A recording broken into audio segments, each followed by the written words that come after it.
누가복음 22장 35절에서부터 46절까지의 말씀을 오늘은 살펴볼 것입니다. 예수님께서 고난주간의 다섯째 날인 목요일 밤에 대제사장들이 보낸 군병들에 의해서 체포당하시게 됩니다. 그에 앞서서 예수님은 그 목요일 저녁에 마가의 다락방에서 유월절 만찬을 하루 앞당겨서 가지셨어요. 그 만찬 자리에서 많은 설교를 하셨습니다. 그 대부분의 설교의 내용은 요한복음에 있고요. 누가복음에는 일부만 나와 있어요.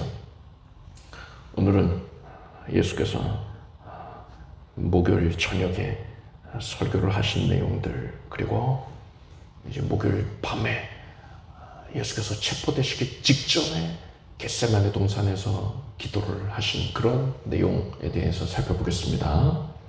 35절과 36절을 제가 읽어드리겠습니다. 저희에게 이르시되 내가 너희를 전대와 주머니와 신도 없이 보내었을 때에 부족한 것이 있더냐 가로되 없었나이다. 이르시되 이제는 전대에 있는 자는 가질 것이요 주머니도 그리하고 검 없는 자는 겉옷을 팔아 살지어다. 예수님께서는 공생의 기간 중에 복음 전도를 위하여서 제자들을 파송하신 일이 있습니다. 12제자를 보내셨고요. 후에는 70인의 제자들을 보내셨습니다. 이들 제자들을 파송하실 때 예수께서 뭐라고 하셨느냐? 너희는 전대나 주머니나 신을 가지지 말라 하셨어요. 전대는 지갑을 의미하는 겁니다. 주머니는 물건을 담을 수 있는 배낭을 의미하고요. 그리고 신은 신발입니다. 여분의 신발이에요. 당시에는 여행하려면은 뭐 말이나 마차 타는 거 아니면은 걸어가야 하지 않았습니까? 복음 전도자도 당연히 걸어 다녔단 말이에요. 많이 걷는데 오늘날처럼 신발이 그렇게 내구성이 좋지가 않았어요. 가죽을 덧대어서 만든 그런 류의 신발이란 말입니다. 그래서 금방 닳게되거나 찢어지거나 했습니다. 여행 중에 만약에 신발이 상하게 되면 정말 큰 낭패이지요. 발을 다칠 수가 있는 겁니다. 발을 다치면 어디 오도 가도 못하게 된단 말입니다. 만약에 광야 한복판에서 발을 다쳐가지고 제대로 이동도 못하게 되면 정말 말 그대로 큰일 나는 거죠. 생명을 잃을 수도 있는 겁니다. 그래서 여행객들은 여분의 신발을 챙겨서 다니곤 했단 말입니다. 그래서 방금 언급한 이 전대와 주머니와 신은 당시의 여행객들에게 있어서는 필수품이다라고 할 수 있는 품목들입니다. 그런데 예수님께서는 제자들이 복음을 전할 때에 이런 것을 챙기지 말아라 하셨어요. 왜 그러신 겁니까? 복음 전도자가 오직 하나님의 나라와 의를 위하여서 그것에 천념하면서 살 때에 하나님께서 반드시 그의 생계를 책임져 주시겠다라는 언약인 것입니다. 먼저 그 나라와 의를 구하라. 그러면 이 모든 것을 너에게 더하시리라. 이 말씀을 반드시 성취해 주겠다는 것이지요. 그런데 예수님께서는 방금 읽은 36절에서 이제는 전대 있는 자는 가질 것이요 주머니도 그리하고 검 없는 자는 겉옷을 팔아 살지어다 그러셨어요. 아니 예수님께서 왜 갑자기 예전과는 다른 지시를 내리시는 겁니까? 이것은 맥락을 살펴봐야 됩니다. 이 말씀은 베드로가 예수님을 3번 부인할 것에 대해 예언하시면서 연이어서 하신 말씀입니다. 이때 예수께서는 베드로에게 이렇게 말씀하셨어요. 시몬아 시몬아 보라 사단이 밀가부로도 타려고 너희를 청구하였으나 그러나 내가 너희를 위해 네 믿음이 떨어지지 않게 하여 기도하였다 하셨어요. 밀가부른다라는 것은 곡식을 추수한 다음에 곡식을 보면은요 밀이나 벼 그 이삭을 보면은 그 알갱이가 그러니까 껍데기만 있고 그 안에 내용물이 차 있지 않은 경우들이 있어요. 결실 맺는 시점에 비가 적게 내리거나 하면 그러면은 그 안에가 껍데기만 있고 안에 내용물은 차 있지 않은 소위 말해 쭉정이들이 있는 것입니다. 그래서 만지고는 푹푹 바람 소리가 나면서 꺼져요.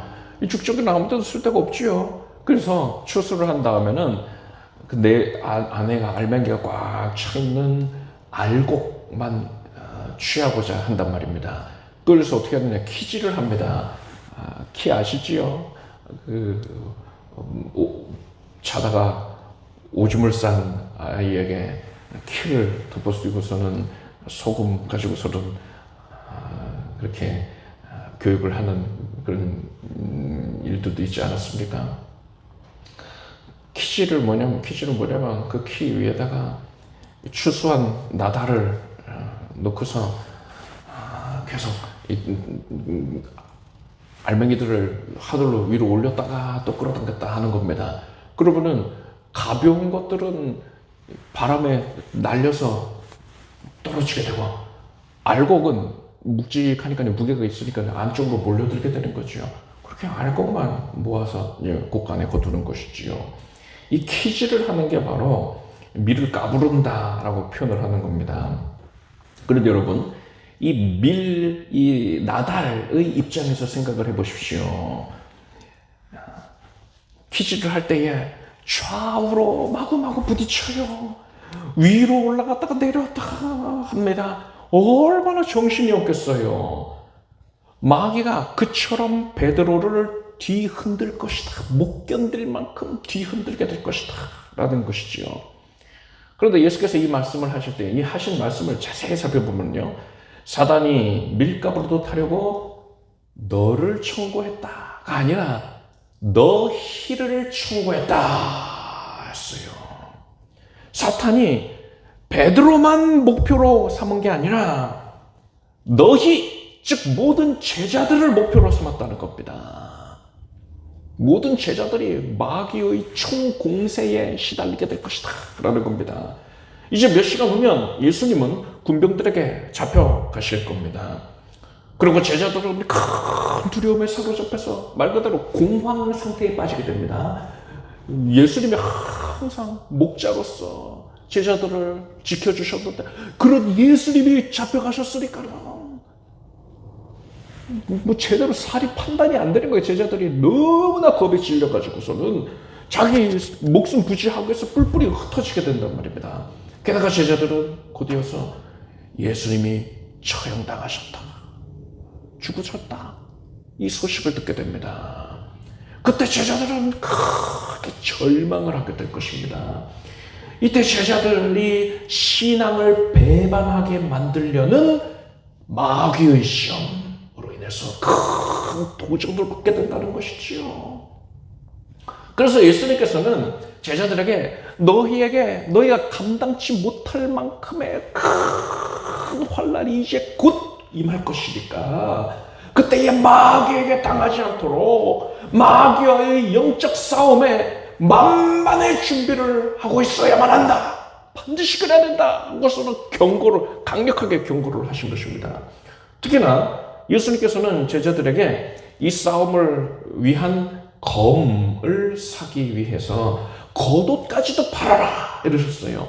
여러분, 당시 서민들에게 있어서 이 겉옷은 낮에는 뜨거운 햇빛을 막아주는 역할을 했고요, 밤에는 이 중동 지역이 체감온도가 영하까지 내려간다고 합니다. 그런 추위를 막아주는 이불 역할을 했단 말이에요, 겉옷이. 그래서 이 겉옷은 서민들이 생존을 하기 위한 필수품이라고 할 수가 있습니다. 그런데 이토록 중요한 겉옷까지도 팔아서 검을 사야 한다라는 건 뭘 뜻합니까? 이 싸움이 매우 임박한 것이고 더 이상은 여유를 부릴 수 없는 상황인 것이고, 만약에 이 싸움에서 지게 되면 그 이후에는 없다. 그것으로 끝이다. 아무런 희망도 없다. 그렇기 때문에 전력을 다해서 이 싸움을 준비를 해야 하고 전력을 다해서 마귀에 맞서야만 한다. 반드시 이겨야 한다.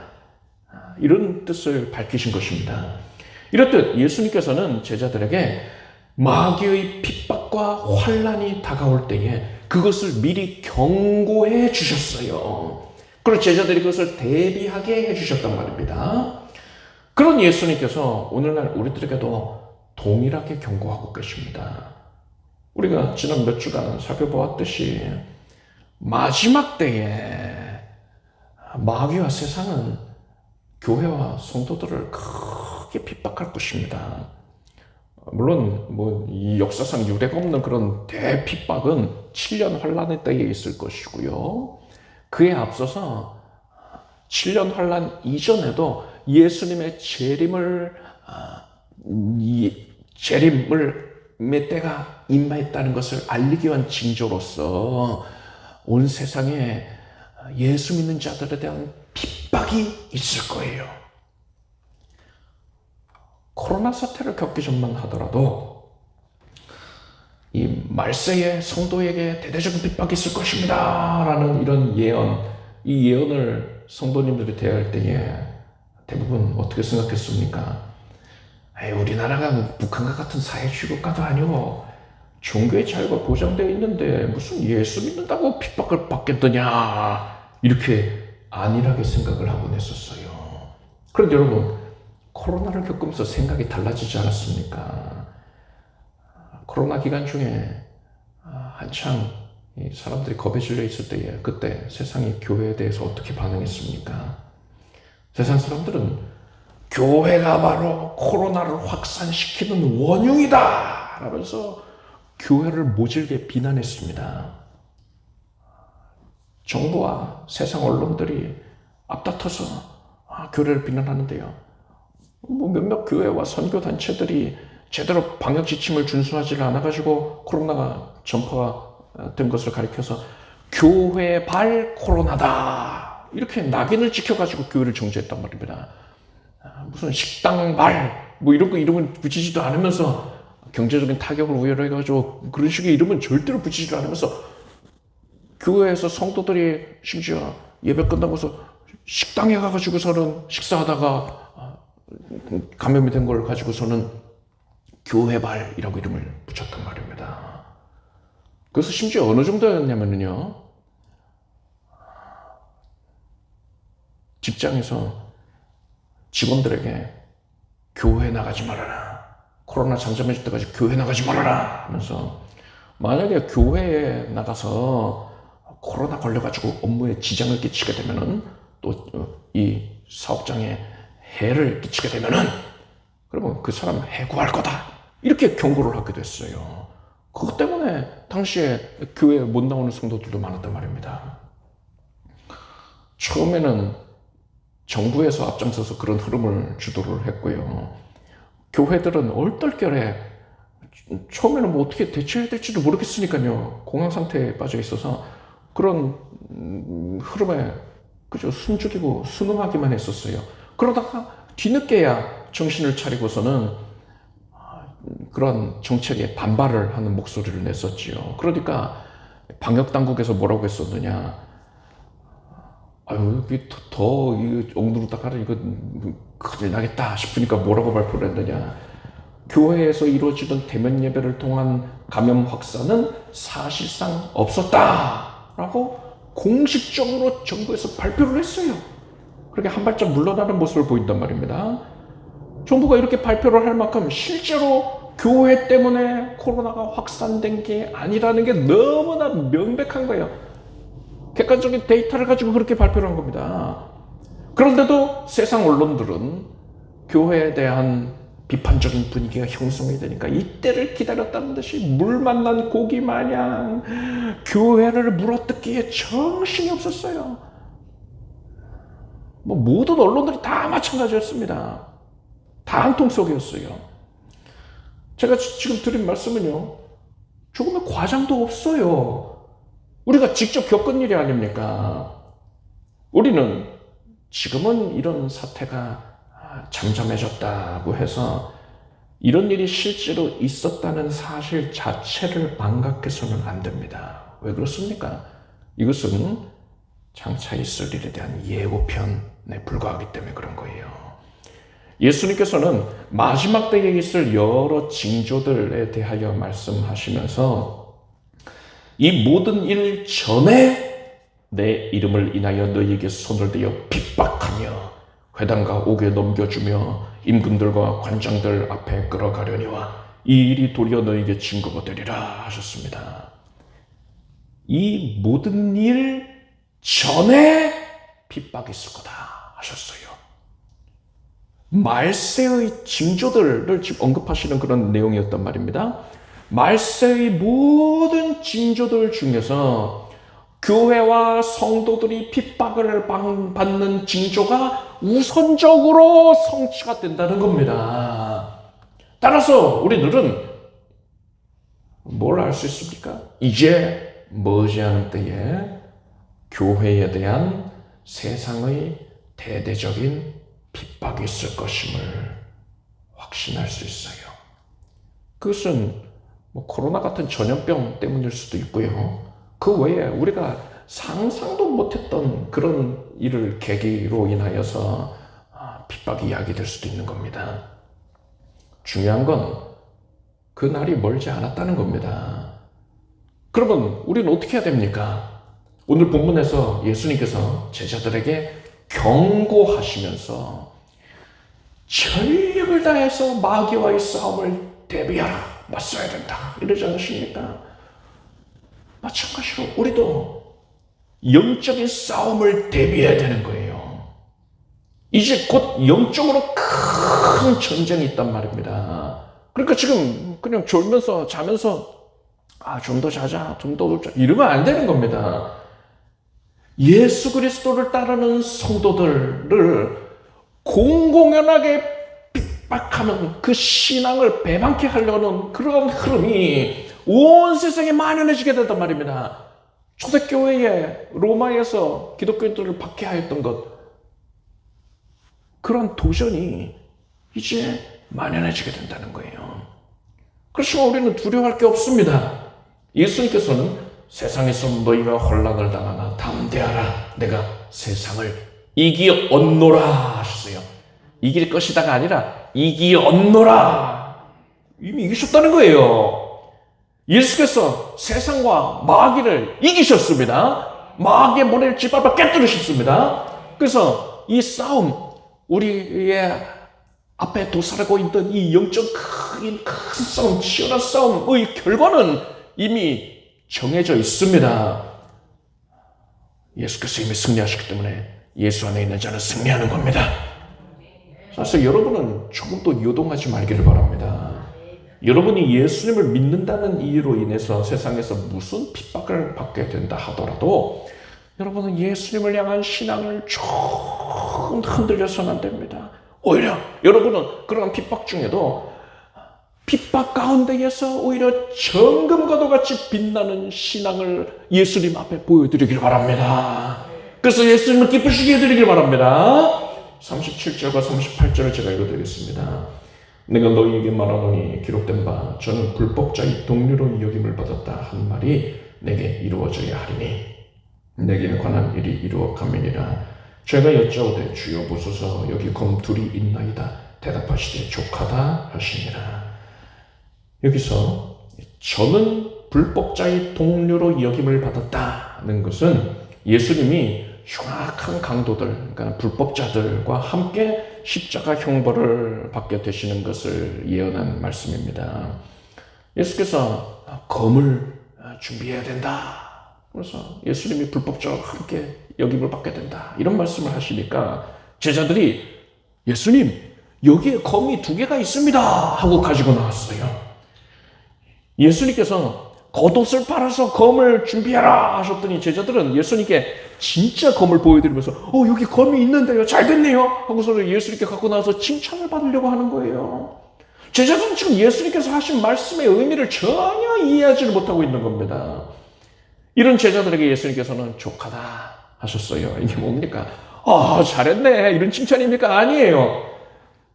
예수님이 더 자세히 얘기해 주신다 하더라도 어차피 제자들이 깨닫지를 못할 것이기 때문에 그래, 됐다. 이 얘기는 이쯤에서 정리하자. 이렇게 단념을 하신 것입니다.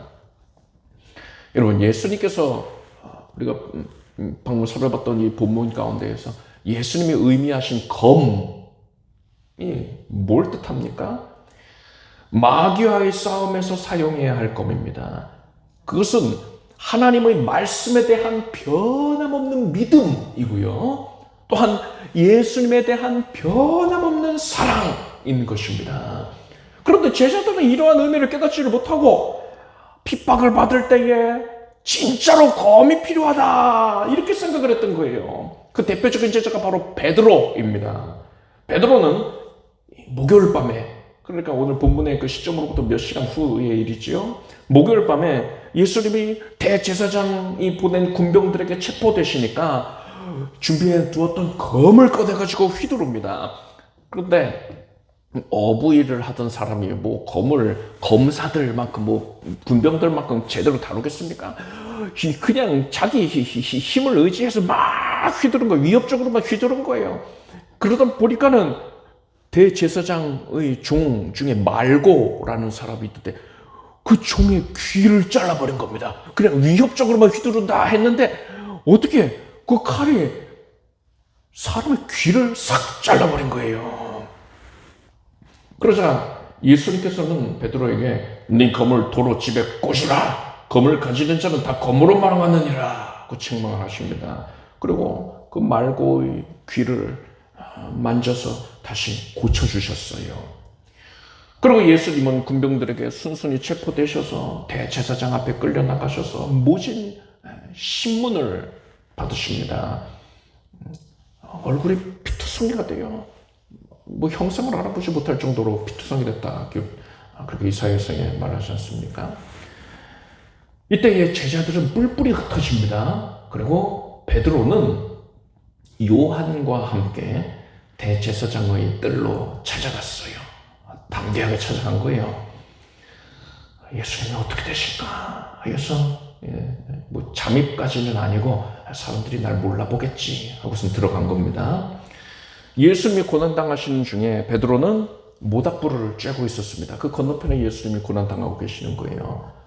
요한복음 말씀을 보니까 시몬 베드로가 서서 불을 쬐더니 사람들이 묻되 너는 그 제자 중 하나가 아니냐? 베드로가 부인하여 가로되 나는 아니라 하니 대제사장의 종 하나는 베드로에게 귀를 베어버리운 사람의 일가라. 가로되 네가 그 사람과 함께 동산에 있던 것을 내가 보지 아니하였느냐? 이에 베드로가 또 부인하니 곧 닭이 울더라 했습니다. 여러분, 베드로에게 네가 예수의 제자가 아니냐? 이렇게 추궁을 한 사람이 누굽니까? 여러 사람이 있었는데 그 중에 한 사람이 바로 베드로에게 귀를 베었던 대제사장의 종 말고의 친척이었던 겁니다. 이 사람은 말고와 함께 예수님을 체포하려는 그 자리에 있었습니다. 그런데 자신의 친척인 말고가 이 귀 베임을 당한 거예요. 그러니까 얼마나 분노했겠습니까? 다른 사람들은 그냥 어이구 이거 어떡하냐 이 정도로 깜짝 놀라는 정도였던 반면에 이 사람은 자기 친척이다 보니까 함께 분노했던 거예요. 그래서 그러한 짓을 했던 자 베드로를 똑똑히 기억했던 겁니다. 그리고 그 안갚음을 하기 위해서 베드로를 보고는 네가 예수의 제자가 아니냐 하면서 추궁을 했던 겁니다. 이에 베드로는 예수님 앞에서 예수님을 3차례나 부인하지 않습니까? 신앙적으로 큰 실패를 겪게 된 겁니다. 이것을 보십시오, 여러분. 베드로가 예수님께서 하시는 말씀의 의미를 제대로 깨닫지를 못하고 말씀의 의미를 자기 멋대로 오해를 하니까 핍박받을 때 검을 사용하라는 거구나 이런 식으로 받아들이니까 그게 바로 베드로가 크게 실패하는 계기가 되지 않았습니까? 이렇듯 마귀는 성도가 하나님의 말씀을 그 본래의 뜻에서 벗어나서 왜곡되게 받아들일 때에 그것을 그릇되게 해석할 때에 그것을 그 성도가 실족하게 하는 계기로 사용한다는 것을 우리는 알 수 있습니다. 따라서 우리는 하나님의 말씀을 반드시 하나님의 뜻대로 깨달아야 합니다. 그러기 위해서 어떻게 해야 합니까? 하나님의 말씀을 대할 때에 성령님의 지도를 받아야 되는 거예요. 제가 늘상 말씀드리지만 성전의 성소에 보면 그 암실인데 7 촛대가 있단 말입니다. 7 촛대의 등불이 진설병 그 떡을 비추고 있어요. 그처럼 성령님은 우리의 내면 안에 내주하시면서 우리에게 떡 하나님의 말씀을 조명하여서 그 뜻을 깨닫게 해주고 계시는 것입니다. 그런데 우리 내면에서는요, 성령께서 깨닫게 하여 주시는 그 성령의 음성, 이 음성은 참으로 세미한 음성이거든요. 그런데 우리 내면에는 성령의 음성보다 내 생각의 목소리가 더 큰 거예요. 그래서 우리는 성령의 가르침을 제대로 듣지를 못하고 있는 겁니다. 따라서 우리는 하나님의 말씀을 대할 때에 나의 판단을 내려놔야 돼요. 내 선입견을 내려놔야 돼요. 나의 모든 뜻은 내려놓고서 그저 엎드린 심령으로 순종하겠다는 심령으로 잠잠히 성령님의 가르쳐 주시는 그 음성에 귀를 기울여야 되는 겁니다. 하나님의 뜻이 나의 뜻과 다르다 하더라도 나는 기쁘게 따르겠습니다. 이런 고백에서 이제는 더 나아가서 하나님의 뜻을 나의 뜻으로 삼겠습니다. 이런 자세로 성령님의 세미한 음성에 귀를 기울여야 하는 것입니다. 그럴 때에 우리는 성령님의 도우심으로 말미암아서 하나님의 말씀의 그 본질적인 의미를 제대로 깨닫게 되는 것입니다. 여러분은 하나님의 말씀을 대할 때에 나의 뜻을 내려놓고 오직 성령님의 가르침에 집중하기를 바랍니다. 그래서 말씀에 대한 하나님의 뜻을 온전히 깨닫게 되기를 바랍니다. 39절에서 46절까지를 제가 읽어드리겠습니다. 예수께서 나가사 습관을 쫓아 감람산에 가시매 제자들도 쫓았더니 그곳에 이르러 저희에게 이르시되 시험에 들지 않기를 기도하라 하시고 저희를 떠나 돌 던질 만큼 가서 무릎을 꿇고 기도하여 가라사대 아버지여 만일 아버지의 뜻이거든 이 잔을 내게서 옮기시옵소서. 그러나 내 원대로 마옵시고 아버지의 원대로 되기를 원하나이다 하시니 사자가 하늘로부터 예수께 나타나 힘을 돕더라. 예수께서 힘쓰고 애써 더 간절히 기도하시니 땀이 땅에 떨어지던 핏방울같이 되더라. 기도 후에 일어나 제자들에게 가서 슬픔을 인하여 잠든 것을 보시고 이르시되 어찌하여 자느냐 시험에 들지 않게 일어나 기도하라 하시니라.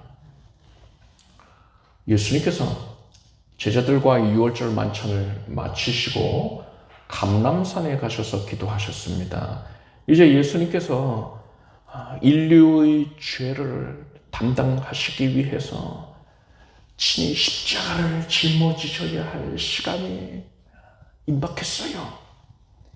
예수님께서 짊어지시게 될 십자가는 인류의 모든 죄를 포함하고 있습니다. 아담 이후로부터 세상의 종말에까지 인류가 지어온 그리고 짓게 될 모든 죄들이 다 포함이 된 거예요. 저와 여러분의 죄 역시 이 십자가의 무게에 포함이 되어 있는 겁니다. 예수님께서 이렇듯 인류의 죄를 짊어지시는 것을 가리켜서 성경에서는 예수님이 죄의 잔을 받으시는 것으로 그 죄의 잔을 마시는 것으로 그렇게 상징적으로 표현을 하고 있습니다. 생각해 보십시오. 모든 죄가 농축이 되어서 극심한 악취가 나는 그 농축액을 아무렇지도 않게 들이킬 수 있는 사람이 어디 있겠습니까? 우리처럼 추악한 죄인들도 원래 더러운 우리들도 그것을 들이키는 게 너무나도 꺼려지는데 우리 예수님은 죄를 알지도 못하는 분이란 말입니다. 완벽하게 선하고 거룩한 분이란 말이에요. 그런 분께서 이렇게 추악한 온갖 죄가 농축이 된 이 죄의 잔을 들이키시고 더러운 죄의 오염이 되셔야 했으니까 마음이 내키지 않는 게 당연한 겁니다. 게다가 예수님께서 십자가를 짊어지시기 위해서는 극단적인 고통을 당하셔야만 했습니다. 이 고통은 육신의 고통만 의미하는 게 아니에요. 사람은 영과 혼과 육으로 이루어진 존재이지 않습니까? 예수님께서는 영, 혼, 육의 극단적인 고통을 당하셔야만 했던 겁니다. 어떤 고통입니까? 우선 혼의 고통을 보면은요, 이건 마음의 고통이지요. 사랑했던 자들에 대한 배신감을 느끼시게 될 겁니다. 호산나, 호산나 라고 외쳤던 백성들이 이제는 예수님을 저주하면서 돌이킬 겁니다. 십자가에 못 박으시오! 소리치는 자들 될 거예요.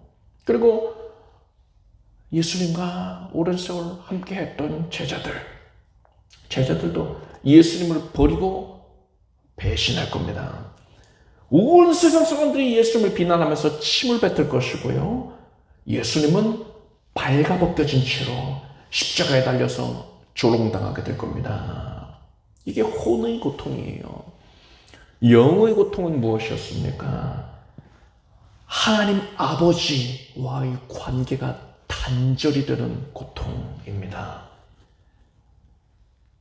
이것을 영의 죽음이라고 표현할 수 있지요. 예수님께서 십자가에 달리셔서 엘리 엘리 라마 사박다니 라고 부르짖으십니다. 이것은 나의 아버지여 어찌하여 나를 버리셨나이까. 이런 절규예요. 그 시점에 하나님께서는 예수님에게 이 영의 극단적인 고통, 징벌을 내리신 겁니다. 그래서 아버지와의 관계가 끊어진 거예요. 이때 예수님이 가장 괴로워하셨단 말입니다. 그리고 육의 고통은 뭡니까? 이것이 이제 일반적으로 우리가 알고 있는 거죠. 밤새도록 주무시지를 못합니다. 목요일 밤이잖아요. 목요일 밤에 계속 끌려다니시면서 고통당하셨습니다. 잠을 자지도 못하고 먹지도 못하고 쉬지도 못하고 고문을 당하시고 매를 맞으시고 채찍에 맞으시고 주먹에 맞고 가시관에 찔리고 녹이 쓴 못에 손목과 발목이 뚫리고 고통 가운데 몸부림치면서 서서히 죽어가는 거예요. 예수님은 이제 곧 이러한 고통을 죄의 오염이 되고 영혼육의 극심한 고통을 겪게 될 것을 생생히 알고 계셨어요. 예수님은 그것이 얼마나 고통스러운지를 다 아셨기 때문에 그것을 겪고 싶지 않으셨습니다. 그래서 예수님은 겟세마네 동산에서 아버지여 만일 아버지의 뜻이었던 이 잔을 내게서 옮기시옵소서 이렇게 기도하셨던 거예요. 예수님은 성도 하나님께 아버지여 이 고통을 겪는 것이 너무 두렵습니다. 가능하다면 이 고통을 내가 겪지 않게 해주십시오. 이렇게 요청했던 거예요. 예수님이 얼마나 두려우셨으면 이렇게 기도를 하셨겠습니까? 그런데 예수님의 기도는 여기서 끝나지 않았습니다. 예수님은 이 기도를 하시고는 그러나 내 원대로 마옵시고 아버지의 원대로 되기를 원하나이다 라고 하셨어요. 그리고 44절에 보니까는 예수께서 힘쓰고 애써 더욱 간절히 기도하시니 땀이 땅에 떨어지는 핏방울같이 되더라 했습니다. 예수님의 이마에서 땀방울이 핏방울로 표현해서 흘러내린 거예요. 사람이 극도의 스트레스에 시달리면요 이마의 모세혈관이 파괴가 되어서 땀이 배출될 때에 피도 함께 나온다고 합니다. 여러분, 예수님께서 이 겟세마네 동산에서 기도하실 때에 보혈을 흘리신 거예요. 예수님께서는 이제 얼마 후면 겪게 될 그 극심한 고통을 피하고 싶으셨습니다. 성부 하나님께서 계획해 놓으신 대속사역, 십자가를 짊어지는 그 일을 피하고 싶으셨던 거예요. 그렇지만 예수님은 몸부림치면서 기도하던 중에 제발 이 잔을 내게서 지나게 하소서 이렇게 몸부림치면서 기도하는 중에 결국에 하나님 아버지의 뜻에 순종하기를 결단을 하셨습니다. 여러분, 예수님께서 왜 이토록 두려워하시면서 결국에는 따르겠습니다, 이런 결단을 내리신 겁니까? 예수님께서 그렇게 몸부림치면서 기도하던 중에 우리들을 떠올리신 겁니다. 기도하던 때에 저와 여러분을, 추악한 죄인들을 떠올리신 거예요. 우리가 어떤 존재인데요? 우리를 하나님께 불순종하여서 지옥불에 던져져서 영원히 고통을 당할 것인데, 우리가 고통당하는 그 모습을 예수님이 떠올리신 겁니다. 예수께서 그 겟세마네 동산에서 기도하시던 중에 우리가 장차 겪게 될 그 일을 내다보시고는 더 이상 이 십자가 짊어지는 것을 피하실 수가 없었던 거예요. 그래서 예수님은 그것을 감당하겠다고 결단을 하셨습니다. 그리고 그것을 이루기 위하여서 어떻게 하셨습니까? 피를 흘리신 거예요. 마귀는 예수님이 이 영혼 육에 겪게 될 극심한 고통, 그것을 두려워하게 만들었습니다. 그래서 예수님이 성부 하나님의 뜻에 불순종하게 만들고자 했어요. 그렇지만 예수님께서는 보배로운 피, 보혈을 흘리실 때에 하나님 아버지의 뜻에 불순종하고자 하던 그 마음이 눈 녹듯 사라지게 되었던 거예요. 예수님이 보혈을 흘리실 때에 예수님 안에는 우리 죄인들을 향한 사랑이 가득 차오르게 되고 긍휼히 여기는 마음이 가득 차오르게 되어서, 그래서 성부 하나님의 뜻을 따라서 담대하게 그 십자가를 짊어질 수 있게 된 것입니다. 여러분, 예수님은 하나님께 불순종하고 있던 우리들을 위해서 영혼 육의 그 어떠한 극심한 고통이라 하더라도 기꺼이 감당하기로 결단을 하셨습니다. 이러한 예수님의 희생과 사랑으로 말미암아서 저와 여러분이 구원을 받은 겁니다. 이렇게 구원을 받은 우리들은 이제 어떤 모습을 보여야겠습니까? 이제처럼 하나님께 불순종하는 모습을 그대로 보여드릴 수 있겠습니까? 절대 그래서는 안 되는 거예요. 우리는 내 뜻을 내버리고 이제는 오직 하나님의 뜻대로 살겠다고 결단을 하고 그것을 힘써서 준행해야 하는 겁니다. 그렇지만 여러분, 우리가 이미 경험을 통해서 알다시피 나의 힘과 의지만으로는 그것을 절대 이룰 수가 없어요. 사도 바울이 뭐라고 했습니까? 내 속 사람으로는 하나님의 법을 즐거워하되 내 지체 속에서 한 다른 법인 내 마음의 법과 싸워 내 지체 속에 있는 죄의 법 아래로 나를 사로잡아오는 것을 보는도다. 오호라, 나는 곤고한 사람이로다. 이 사망의 몸에서 누가 나를 건져내랴. 그 대사도 바울이 이렇게 탄식한 거예요. 하나님, 우리라고 다를 게 있겠습니까? 그러면 어떻게 해야 됩니까? 나의 하나님의 뜻에 불순종만 하려고 하는 이 추악한 내 모습을 볼 때 우리는 어떻게 해야 되는 거예요? 우리는 예수님께서 겟세마네 동산에서 성부 하나님의 뜻에 순종하기 위하여 흘리신 예수님의 보혈을 의지해야 되는 겁니다. 그 방법밖에 없어요. 예수님의 보혈을 의지하면은 사단 마귀가 아무리 우리를 미혹한다 하더라도 또 큰 고난으로 위협한다 하더라도 그게 더 이상 문제가 되지는 않는 겁니다. 성부께 순종하시기 위하여 예수께서 흘리신 보혈이 우리 안에 들어오면 우리 안에서는 하나님께 불순종하려고 하였던 그 추악한 마음들이 눈 놓듯 사라지게 되는 것이고, 하나님을 향한 사랑과 하나님의 뜻에 순종하고자 하는 열망이 불일 듯 일어나게 되는 것입니다.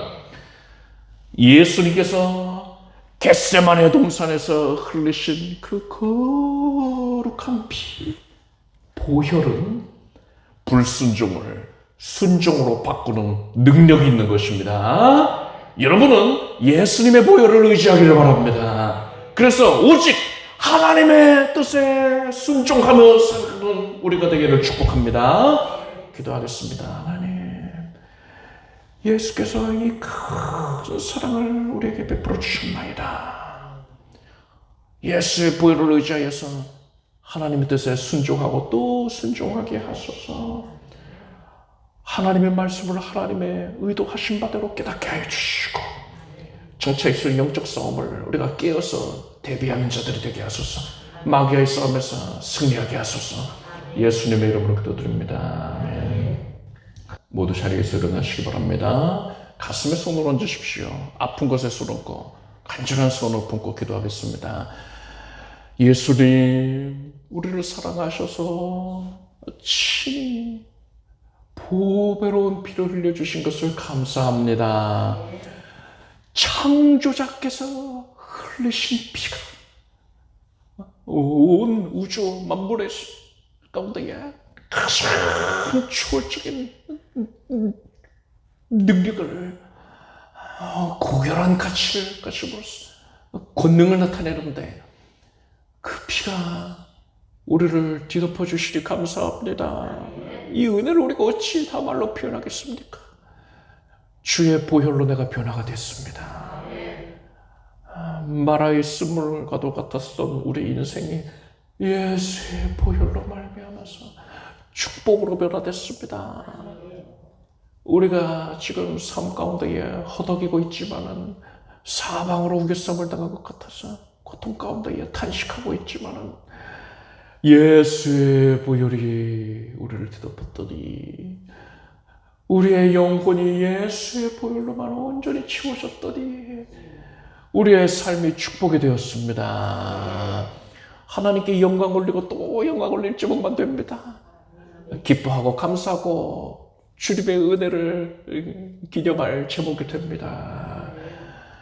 이제 우리의 내면을 예수 피로 깨끗이 씻으시고서 온전케 하소서. 두려워 말지어다. 근심하지 말지어다. 우울증이 사라졌습니다. 공황증도 사라지고 결벽증이 사라졌습니다. 마음에 짓누르고 있었던 것들이 다 사라졌습니다. 예수 피로 그리 되었습니다. 우리의 연약한 육신 위에 예수의 보혈이 공급이 되었으리 깨끗이 나음받았습니다. 예수께서 채찍에 맞아 힘으로 우리가 나음을 입었다 하셨습니다. 그 피가 우리의 육신까지 고치는 능력을 나타냅니다. 예수의 피로 머리에서 발끝까지 깨끗하여져라. 몸속에 있던 것들, 흑암의 세력들 사라지고 암세포 사라져라.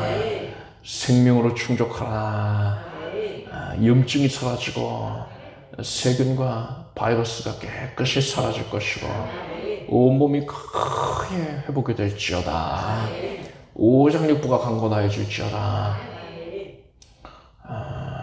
병상에 있는 성도가 이제 자리를 털고 일어날지어다. 예, 치유의 과정 중에 일치의 후유증과 연약을 겪지 아니할지어다. 하나님께서 우리 성도들의 삶 전체를, 또한 가정을, 삶의 현장을 예수 피로 뒤덮어 주셨습니다. 주여 감사합니다.